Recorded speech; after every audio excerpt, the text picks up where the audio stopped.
నమ శివాయ. ప్రతి నెలలో వచ్చేటి శివరాత్రి, మాస శివరాత్రి. అయితే ఈ మాస శివరాత్రి ప్రతి నెలలో వచ్చే బహుళ పక్షంలో చతుర్దశి మాస శివరాత్రి అంటారు. అలా సంవత్సరంలో 12 మాస శివరాత్రులు వస్తాయి. అందులో గొప్పదైన శివరాత్రి అంటే మాఘమాస శివరాత్రి, మాస శివరాత్రి. అయితే శివరాత్రి శుభతిథి ఉన్నప్పుడు అమావాస్యకు ముందు రోజు రాత్రి చతుర్దశి కలిగి ఉన్న రోజున జరుపుకోవాలి.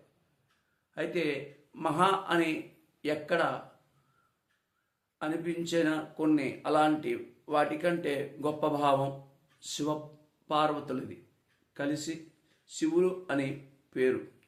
శివచ్చ శివాచ శివు అని ఇద్దరికీ సంబంధించిన రాత్రే శివరాత్రి అనేది మరొక అర్థం.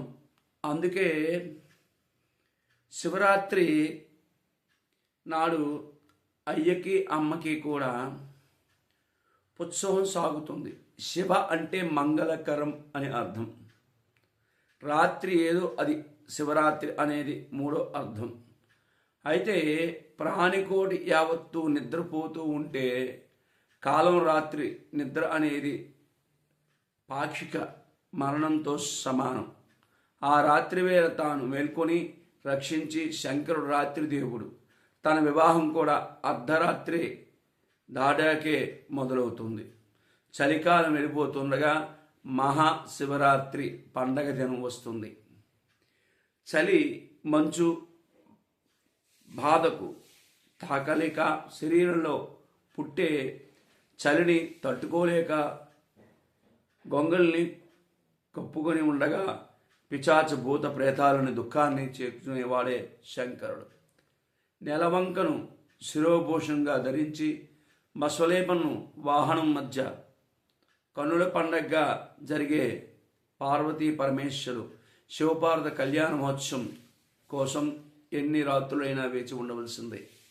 అయితే మహాశివరాత్రి పర్వదినం నాడు మెడలో మీకు నచ్చిన రుద్రాక్ష ధరించి దీపాన్ని పడమర దిక్కు వెలిగించి ఓం నమ శివాయ నమః అని 108 నామాలు ధ్యానించి వారి కైలాస ప్రాప్తి అవుతుంది. విశ్వంతో అనే విధంగా ఆలయంలో పంచామృతం అభిషేకం చేస్తే మీకు ఇతి బాధలు, దారిద్రోషాలు, రుణ బాధలు తొలగి ఉన్నాయి. అయితే తెలిసి తెలియక కానీ భక్తితో కానీ డంబముతో కానీ ఈరోజు ఎవరైనా స్నానము, దానము, ఉపవాసం, జాగరణ చేస్తే వారికి శివ సాయుధ్యం, కైలాస ప్రాప్తి తప్పనిసరిగా అవుతుంది. భక్తి గాథలు తెలుపుతున్నాయి. అయితే మనోభీష్టాలు నెరవేరే మాస శివరాత్రి. పరమశివుడు మాస శివరాత్రి అత్యంత ప్రీతికరమైన రోజు చెప్తున్నాను. ఈరోజు ఆయనకు పూజ అభిషేకాలు నిర్వహించడం వల్ల కోరిన కోరికలు నెరవేరుతాయి. ఆధ్యాత్మిక గ్రంథాలు స్పష్టంగా చెబుతున్నాయి. ఈ రోజున ఉదయాన్న స్నానం చేసి పూజ మందిరాన్ని అలంకరించుకొని సదాశివుని పూజాభిషేకాలు నిర్వహించి స్వామికి ఇష్టమైన పాయసాన్ని నైవేద్యం సమర్పించాలి. ఉపవాసం దీక్షను సేకరించి ప్రదోష కాలంలో అంటే సాయం సమయంలో శివునికి భక్తి శ్రద్ధలతో ఆరాధించి అభిషేకం అనంతర స్వామివారికి బిల్వలతో అర్చన ప్రదోష కాలంలో శివాలయాన్ని దర్శించి పూజలు జరిపించడం వల్ల మరీ మంచిది. అయితే ప్రదోష కాలంలో కైలాసంలో శివుడు తాండవాడుతూ ఉంటాడు. ఈ సమయంలో పార్వతీదేవి బంగార సింహాసనంపై ఆశీర్వాళి ఉంటుంది. లక్ష్మీదేవి పాడుతూ ఉండగా పరమశివుడు తాండవాడుతూ అనురాగ శ్రీ మహావిష్ణువు మధ్యలు వాయిస్తూ ఉంటారు. దేవేంద్రుడు వేణు వాయిస్తూ ఉంటారు. పార్వతీదేవి వీణ వాయిస్తూ ఉంటుంది.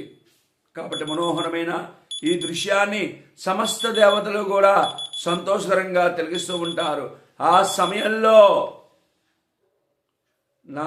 ఏ నామాన్ని శివనామాన్ని ఆదిదేవుడి యొక్క నామస్మరణం చేస్తే, అభిషేకం నిర్వహిస్తే మహాపుణ్యం, మనోభిష్టాలు నెరవేరుతాయి.